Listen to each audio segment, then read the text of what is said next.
We are live, so we'll go ahead and get started.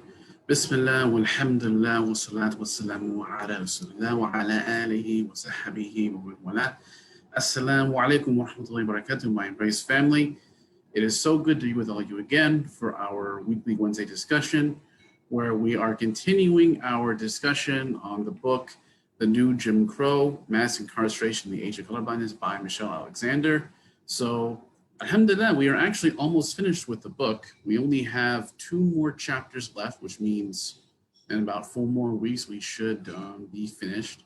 Last week, we finished the chapter, The Cruel Hand, which primarily discussed some of the long-term repercussions of those who are considered victims of mass incarceration by the author, some of the long-term consequences that happen to them after they are released from prison. We discussed some of those implications, some of those difficulties that cause them, a lot of them, to be stuck within a second-class type status in the community. And this particular chapter is titled The New Jim Crow, which is primarily focused on describing to the reader exactly what makes this new system of mass incarceration that the author has been describing to us for the past couple months, how exactly it is, why exactly she considers it a new form of Jim Crow, and how this new form of Jim Crow is both similar to the previous Jim Crow era and how it is different. And that's kind of where this chapter is primarily focused on. So as per usual, we're going to cover the first half of the chapter, and then inshallah I'll finish the second half next week.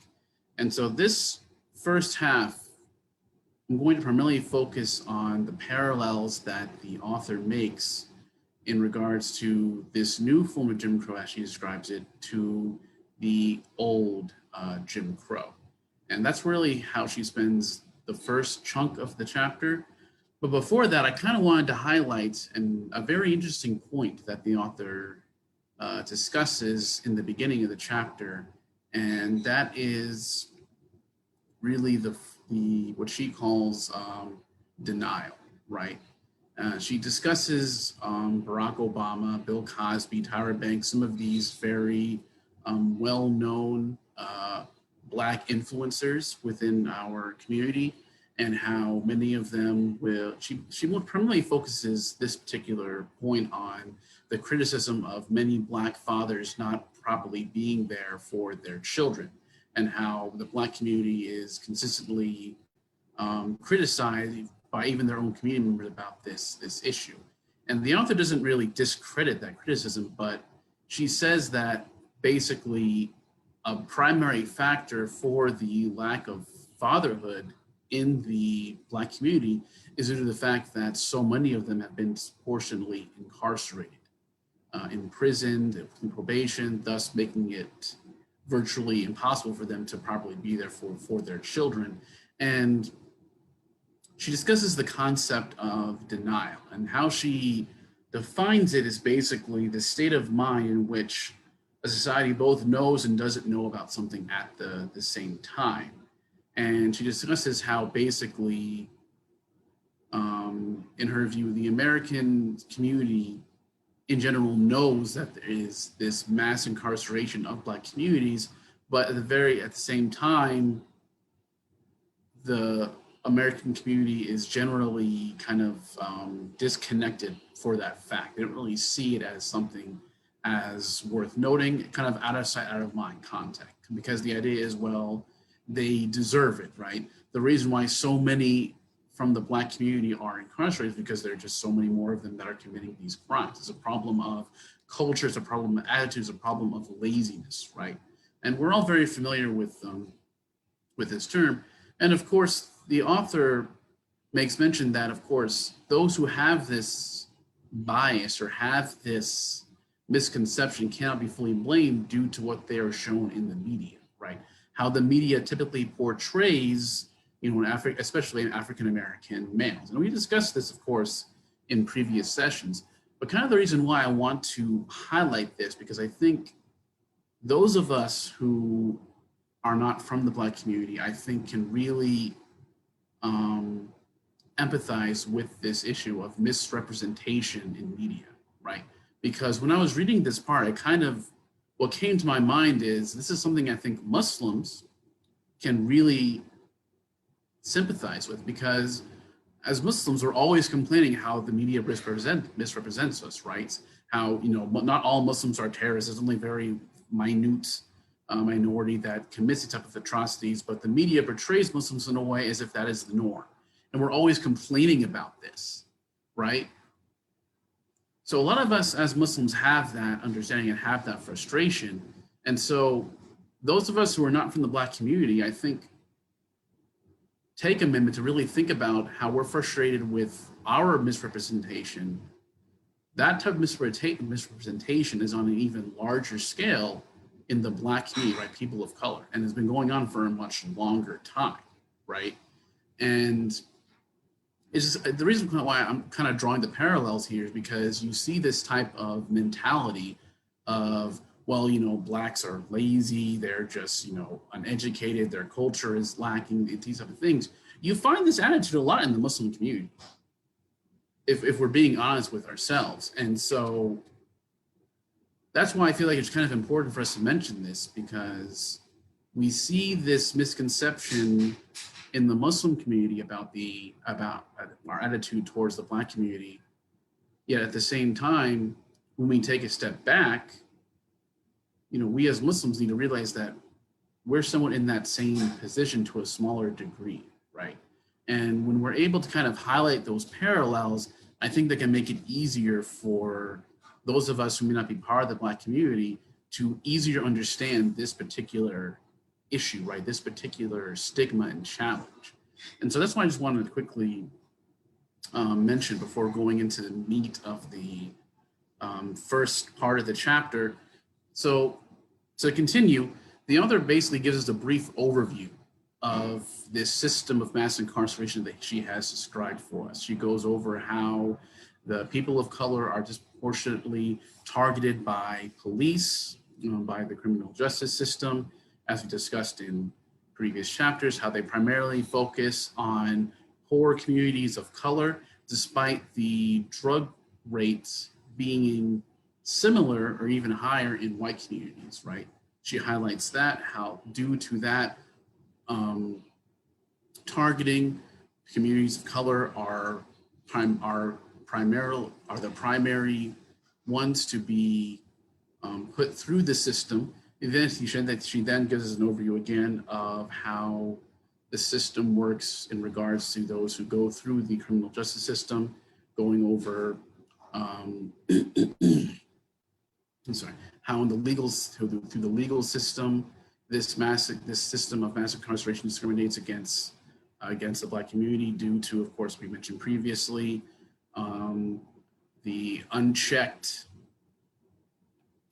discretion of prosecutors, and due to plea bargains, more harsh punishments and charges towards Black offenders and other offenders. She gives us a review over that. And then, of course, she gives a brief overview of what we discussed in last week and the week previously. And then, of course, are the long-term implications once someone has left prison, how they are denied public benefits, how they face employment discrimination, and how, of course, many of them lose the right to vote or heavily limited in their access to vote.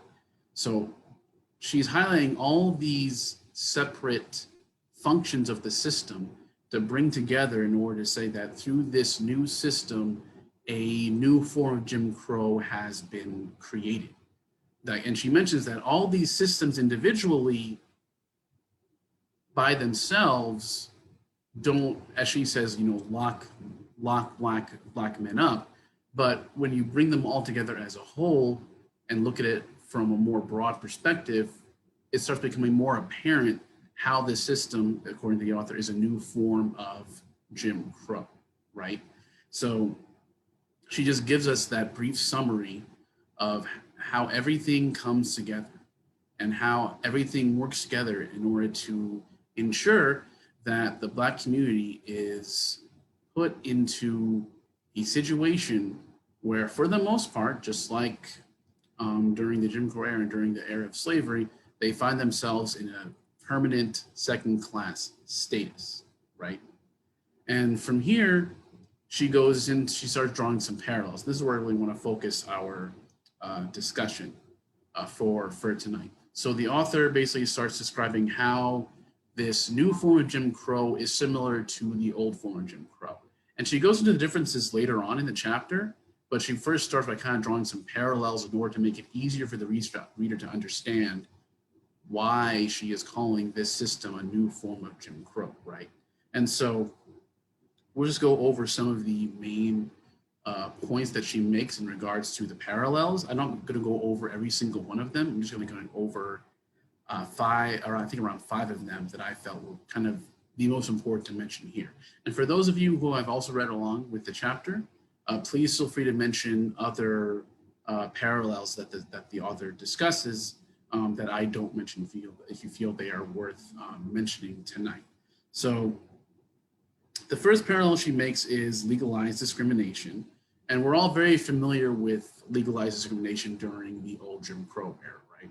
We're all very familiar about how it was perfectly legal to discriminate against people of color, how they were denied entry into certain places or places for whites only or blacks only. We're very familiar with these types of issues. We know about employment discrimination, housing, practically all aspects of life during the Jim Crow era. We know Black people were discriminated against and forced to be in a second-class type of status. The author says that with this new Jim Crow, this type of legalized discrimination still exists as long as one has the term felon put onto their record. And we discussed in detail for the past couple of weeks how when those have been put onto their record as a felon, how they are denied public benefits, how they're denied housing, how they can be denied employment for just having that particular status put onto their record, regardless of what crime it is that they committed, whether it was nonviolent crime or what have you. And as we discuss as well, the author highlights that the system guarantees that the majority of those who will be labeled felons will be those from communities of color, right?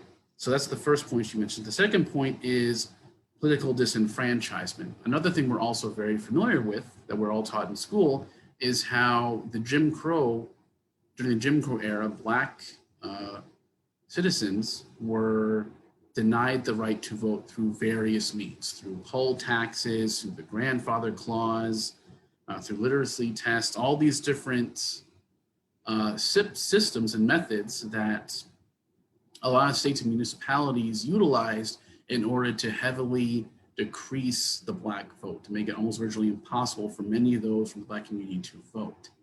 And she draws parallels to how today felons and those who are imprisoned are denied the right to vote. And we discussed this in, I believe, last week and the week previously, how in many states, either those who have been convicted are either have to pay a fee to get the right to vote back, or they are denied the right to vote for a certain period of time, or they're denied the right to vote altogether. They're permanently denied the right to vote, which is, of course, a basic fundamental right of every American citizen.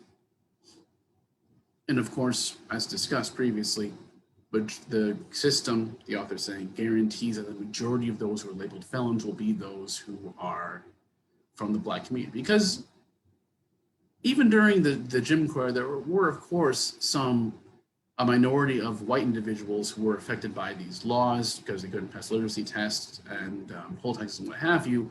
But the vast majority of those who were affected by them were, of course, people from the Black community. Just like how during this system of mass incarceration the author is describing, the vast majority of those affected by them are those from the Black community. And it's important for us just to mention that because one of the biggest arguments you'll hear from people is, well, there are white people that are affected by that too. And so therefore you can't say that this is, you know, something that disproportionately affects the Black community, but this type of statement is just not, kind of takes away from the conversation, because even during the Jim Crow era, there were, of course, some some people from the white community who were affected by those particular laws, but they were targeted towards the Black community. So just kind of an important thing to mention that.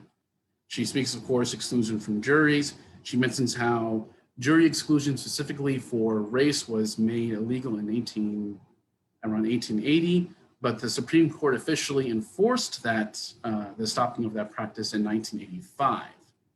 But the author argues that due to the unchecked discretion of prosecutors in choosing their jury, this type of jury discrimination is still heavily practiced. And we discussed how it can be something that a prosecutor can deny someone to be on the jury for the most ridiculous and silly reasons, such as they didn't like their hair.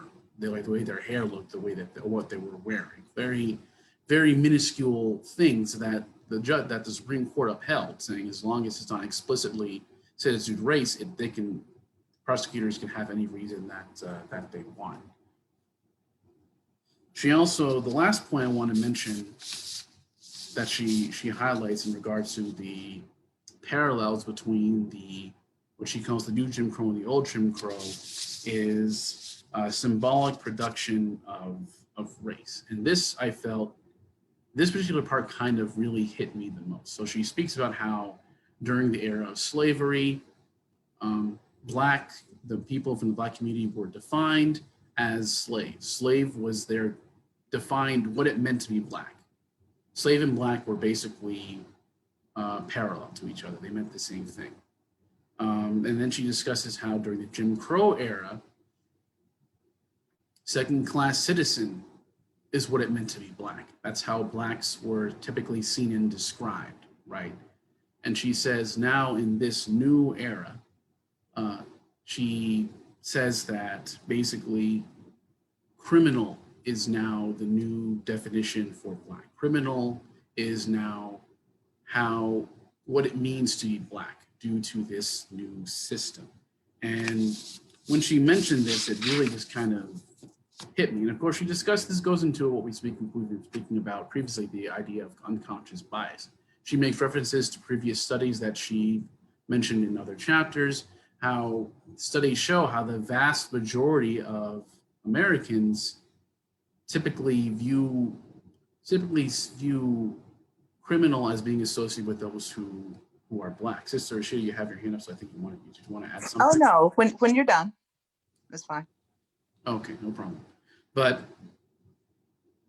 anyway, she makes mention of these particular studies that show, and we discussed in previous classes as well, but we'll just kind of give us a brief reminder, is typically when your typical American thinks of someone who's a criminal, typically someone who is of darker color is going to come to mind. And just referencing studies where they're shown two people, a white person and a Black person, which one is the criminal? A majority of people in the study point towards the Black person.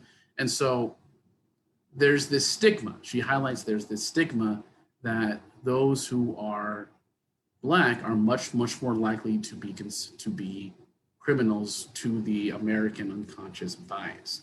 And so how now the author argues criminality is how the Black community is generally defined. And what she mentioned that kind of hit me was, remind me of the saying, which basically it goes, if you're told you are something enough, you will believe that you are that thing.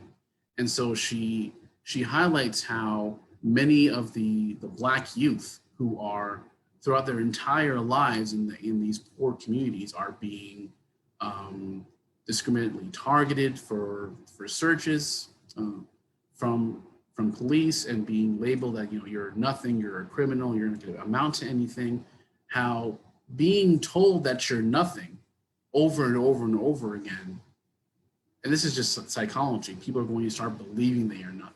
And so it ends up affecting a lot of the Black youth where they find themselves falling into some of these situations where they're committing these types of of crimes because they're being told over and over again, this is what you are. You are that thing.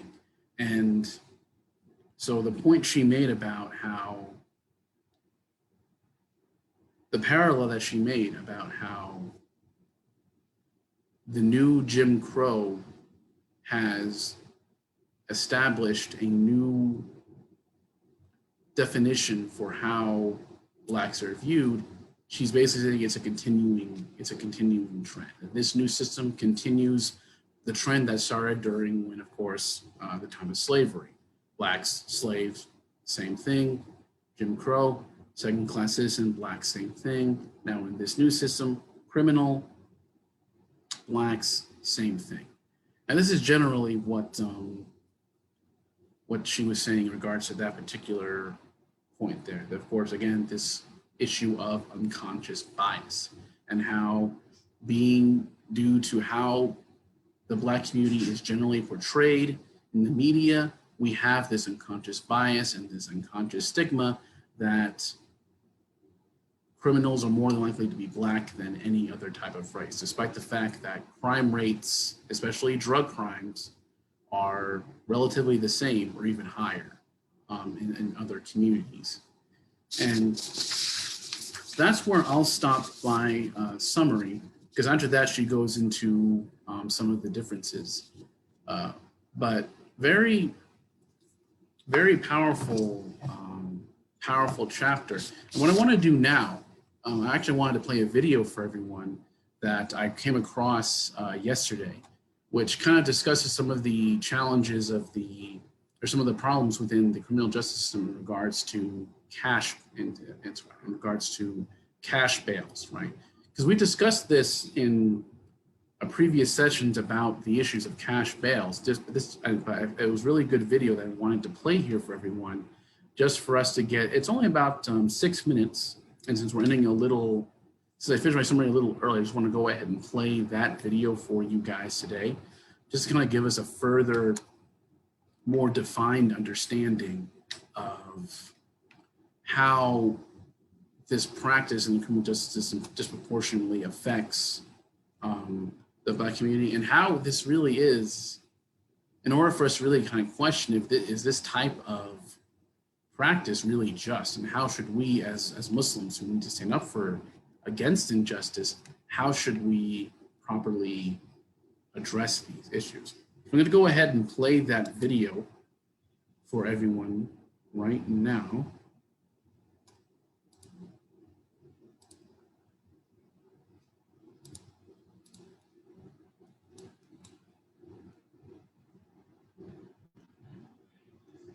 All right, so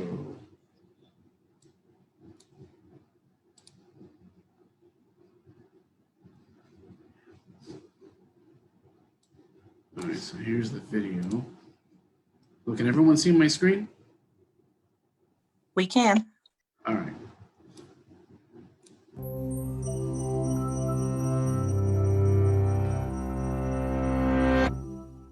Since 2000, the annual number of people convicted of crimes in the United States has stayed steady, but the average number of people in jail each year has shot up. How can that be?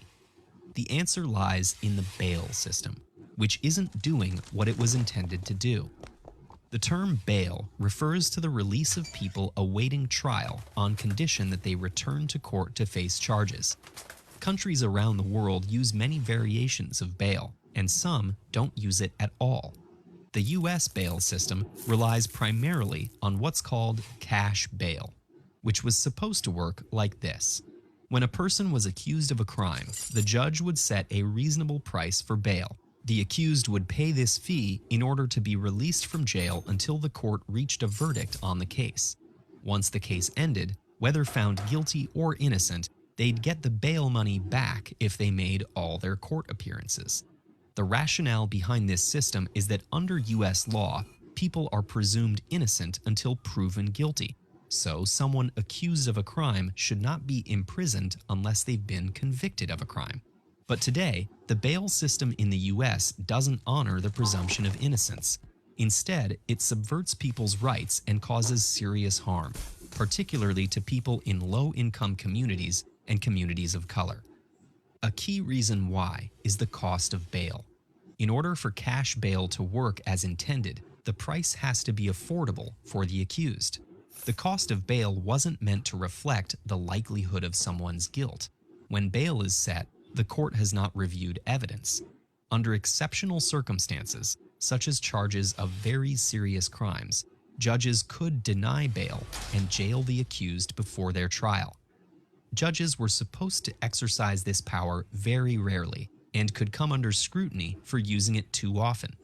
Setting unaffordably high bail became a second path to denying people pre-trial release. Judges' personal discretion and prejudices played a huge role in who they chose to detain this way.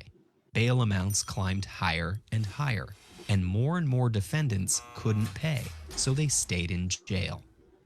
By the late 19th century, these circumstances led to the rise of commercial bail bond companies. They pay a defendant's bail in exchange for a hefty fee the company keeps. Today, the median bail is $10,000, a prohibitively high price for almost half of Americans, and as many as 9 out of 10 defendants. If the defendant can't pay, they may apply for a loan from a commercial bail bond company. It's completely up to the company to decide whose bail they'll pay. They choose defendants they think will pay them back, turning a profit of about $2 billion each year. In fact, in the past 20 years, pre-trial detention has been the main driver of jail growth in America. Every year, hundreds of thousands of people who can't afford bail or secure a loan stay in jail until their case is resolved. This injustice disproportionately affects Americans who are Black and Latino, for whom judges often set higher bail than for white people accused of the same offenses. Unaffordable bail puts even innocent defendants in an impossible position. Some end up pleading guilty to crimes they did not commit. For minor offenses, the prosecution may offer a deal that credits time already spent in jail toward the accused's sentence if they plead guilty. Often, the time they've already spent in jail is the total length of the sentence, and they can go home immediately, but they leave with a criminal record. Defending their innocence, meanwhile, can mean staying in jail indefinitely, awaiting trial, and doesn't guarantee an innocent verdict. Bail may not even be necessary in the first place. Washington, D.C. largely abolished cash bail in the 1990s. In 2017, the city released 94% of defendants without holding bail money, and 88% of them returned to all their court dates. The nonprofit organization The Bail Project provides free bail assistance to thousands of low-income people every year, removing the financial incentive that bail is designed to create. The result? People come back to 90% of their court dates without having any money on the line, and those who miss their court dates tended to because of circumstances like childcare, work conflicts, or medical crises. Studies have also found that holding people in jail before trial, often because they cannot afford cash bail, actually increases the likelihood of rearrests and reoffending. The damage of incarcerating people before their trials extends to entire communities and can harm families for generations. People who are incarcerated can lose their livelihoods, homes, and access to essential services, all before they've been convicted of a crime. It's also incredibly expensive. American taxpayers spend nearly $14 billion every year incarcerating people who are legally presumed innocent. This undermines the promise of equal justice under the law, regardless of race or wealth.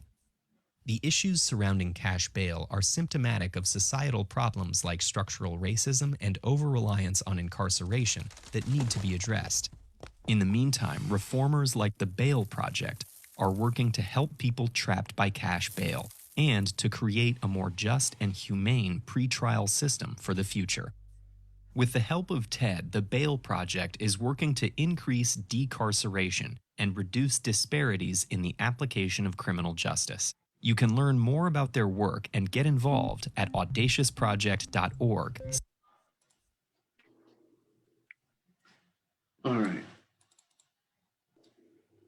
So again, a very comprehensive video that really kind of highlights how just one aspect of this criminal justice system, the concept, of course, cash bail disproportionately affects communities of color and how damaging it can be. So I thought it was a very good video for us to play. Another good thing, of course, is the video at the end gives us a way in which we can address this problem. So you're getting involved with the free bail project that was mentioned at the end. But I just wanted to play that real quick, and now I want to go ahead and open the floor for discussion.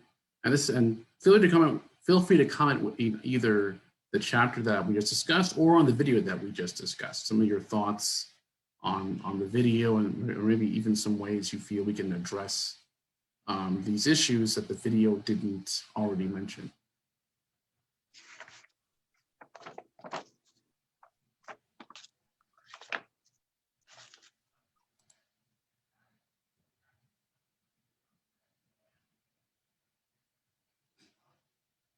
Not everyone at once.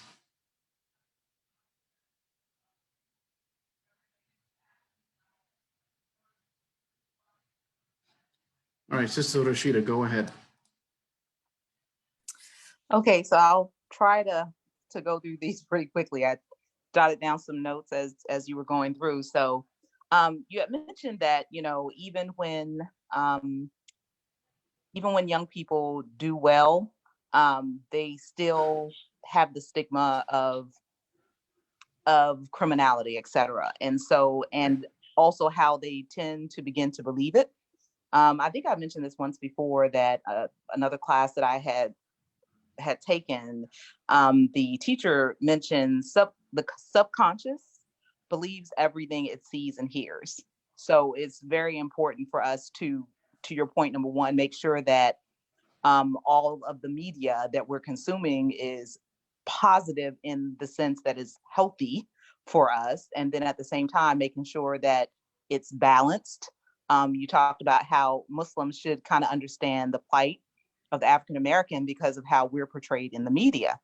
And so I remember, soon after 9/11, it was a saying that was going around that was the Muslim is the new black, right? So the second thing is, that whole issue of perfection. I think what she talked about before is, you're already looked at as someone who cannot reach your full potential. And then when you do, when you're that perfect, quote unquote, Black person, then there's jealousy that's there. So you can't win either way that you go. You also mentioned that in the justice system, there are white people that get caught up into what they've done to African Americans. You mentioned the poll taxes, et cetera.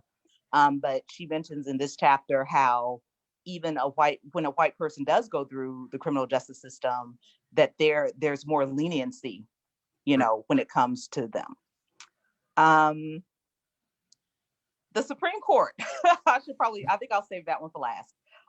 You talked about good men, that was how she kind of opened the chapter, and where are all the good Black men, and Right.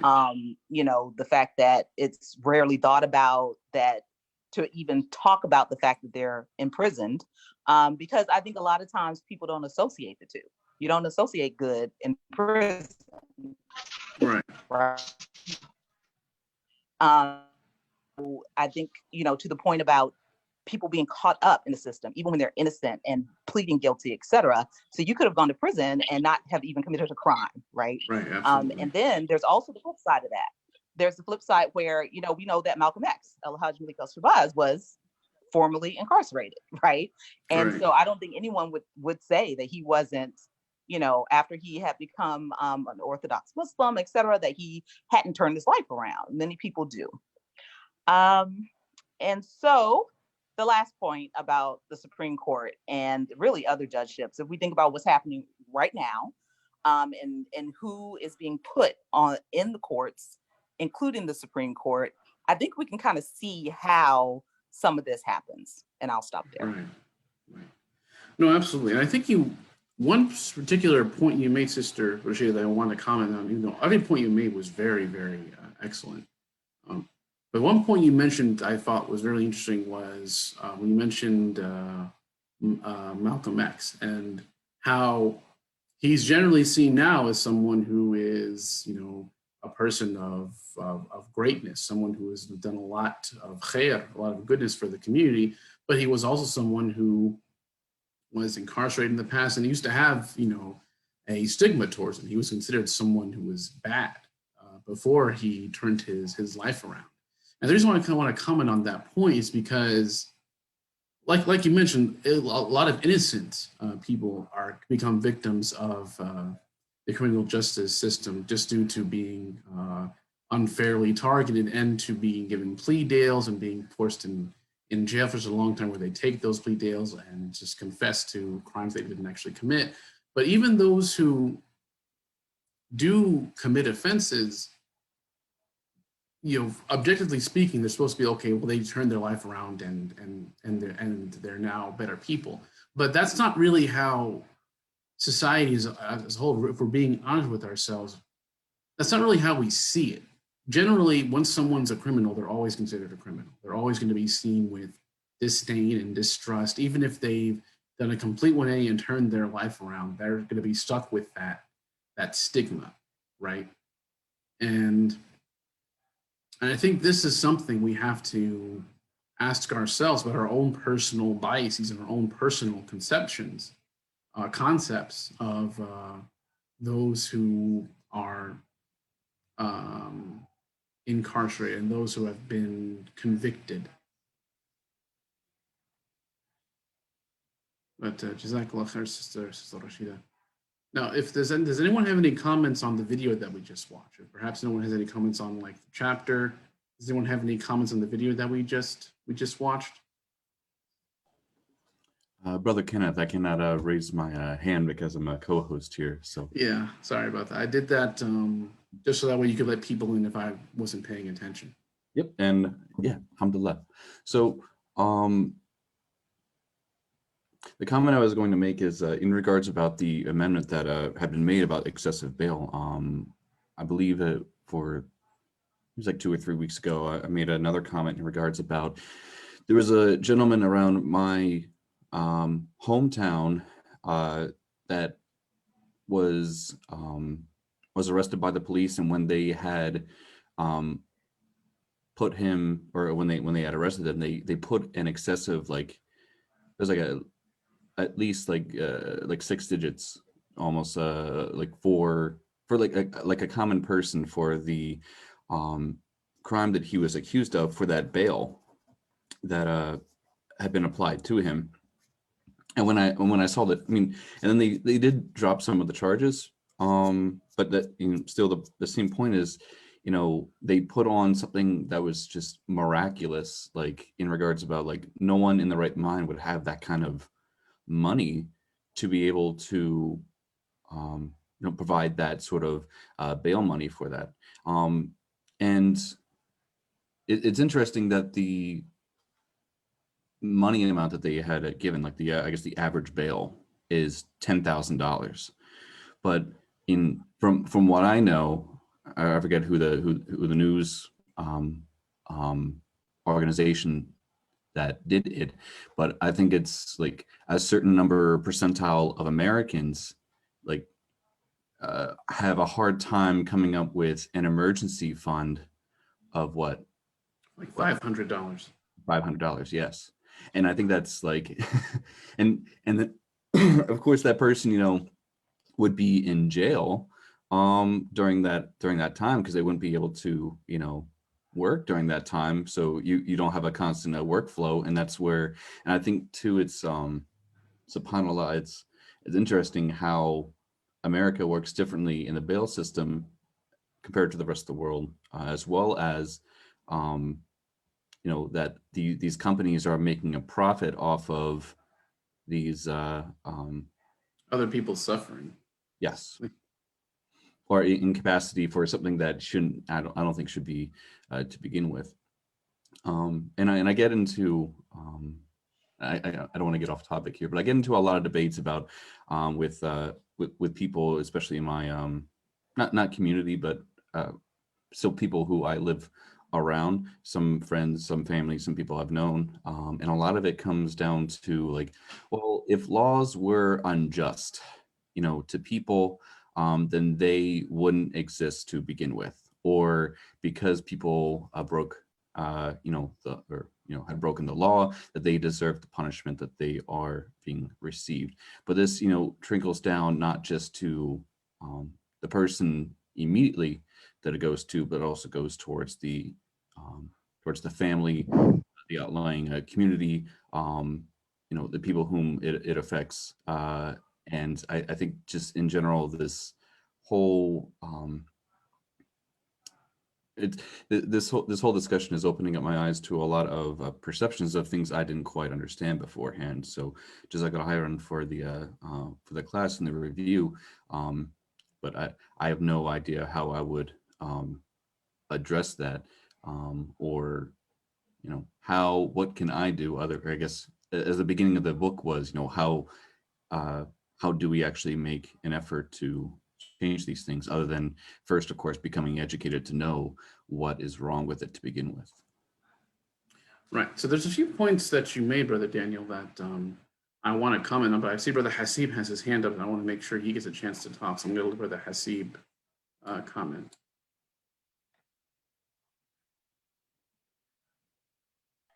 Yeah, just quickly, this cash bail system is consistent with capitalism. The whole idea is that if you have money, then you can do whatever you like. But if you don't, then you'll be punished.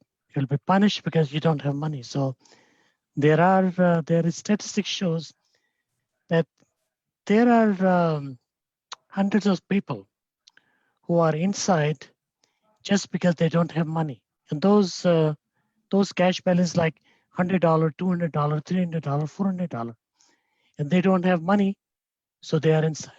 So they are behind the bar. So this is a very unjust system, and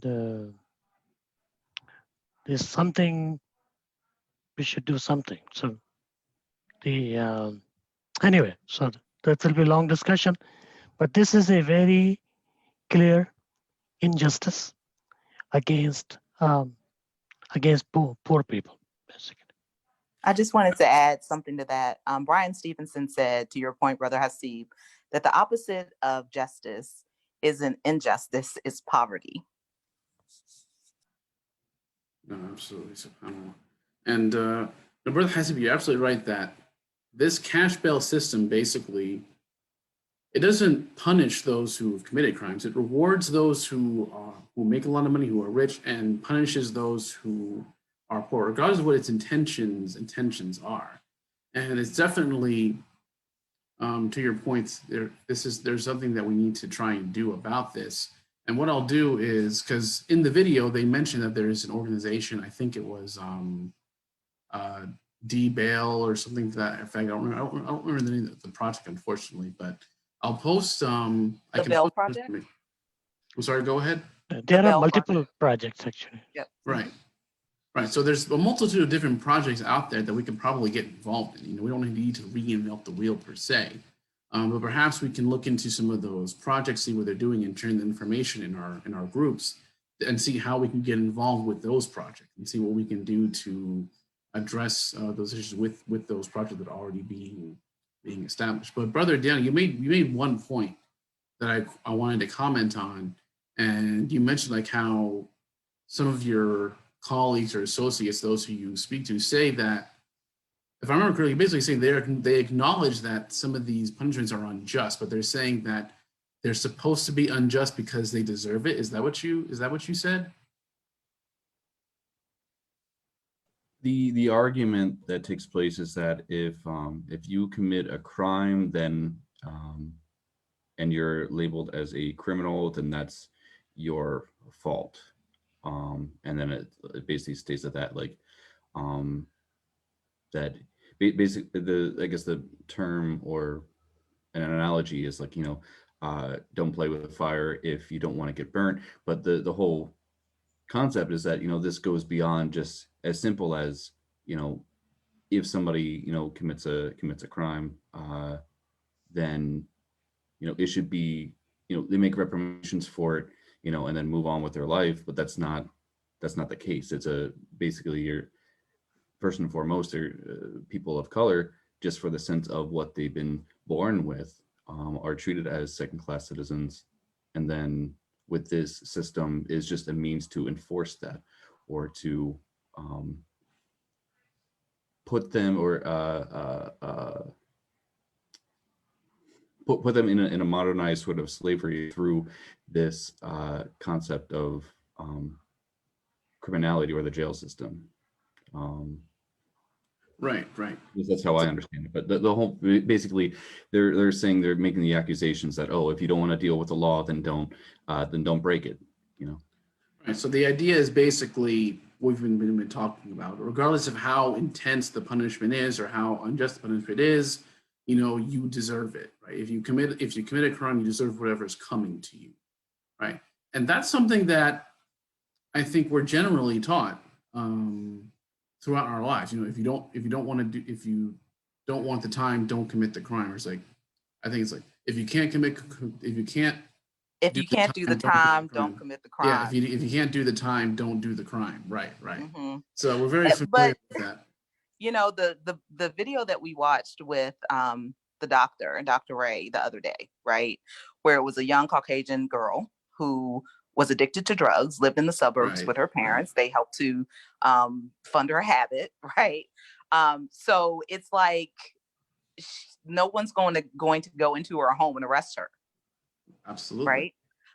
So again, you're talking about easy pickings is basically what we talked about in the last chapter of the neighborhoods that predominantly people of color live in. Right. So they're over policed.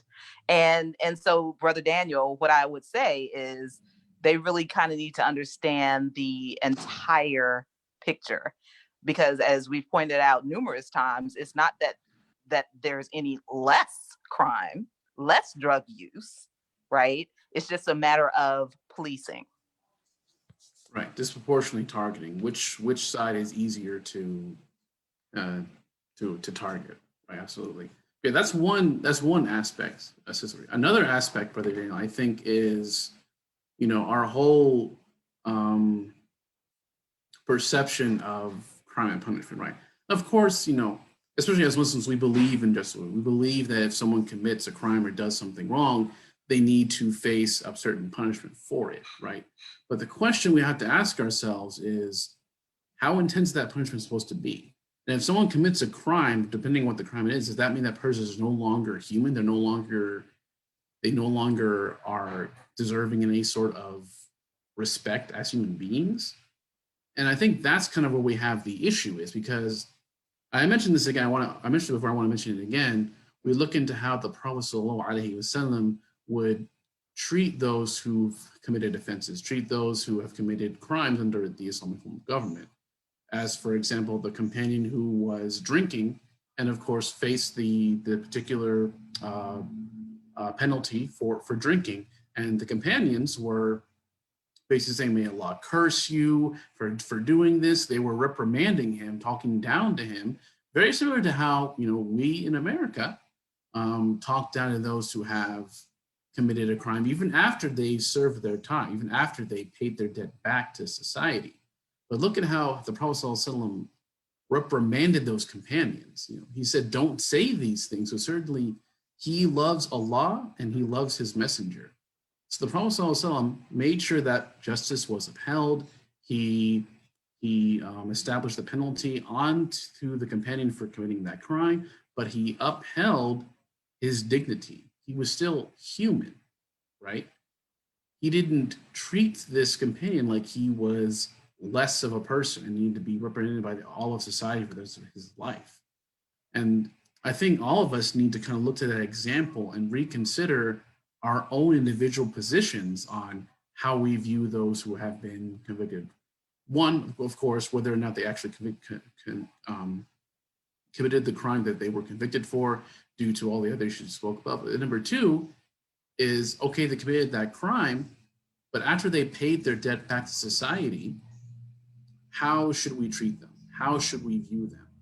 You know, and do we view them the way that our Prophet ﷺ would have viewed them? And I think this is something we really need to all individually reflect on individually, inshallah ta'ala. But with that, I think we have time for just one more comment. If there's someone that wants to ask a question or have their own reflection they want to share with everyone.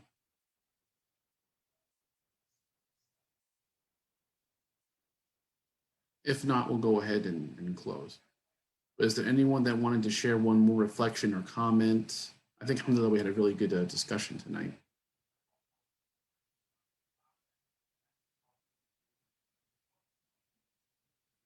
All right, khair, inshallah. So then we'll go ahead and close. So next week, October 7th, inshallah ta'ala, Sister Rashida will be giving us the summary. So I'm really looking forward to that. I'll still be here as well to provide my own commentary as well. But next week, Sister Rashida will be leading our discussion with giving us a summary for the second half of this chapter, inshallah. So please do join us again next week, same time, same place. And with that, we'll go ahead and close. Allahumma subhanaka wa bihamdika ashhadu an la ilaha illa ant astaghfiruka wa atubu ilayk. جزاكم الله خيرا والسلام عليكم ورحمة الله وبركاته.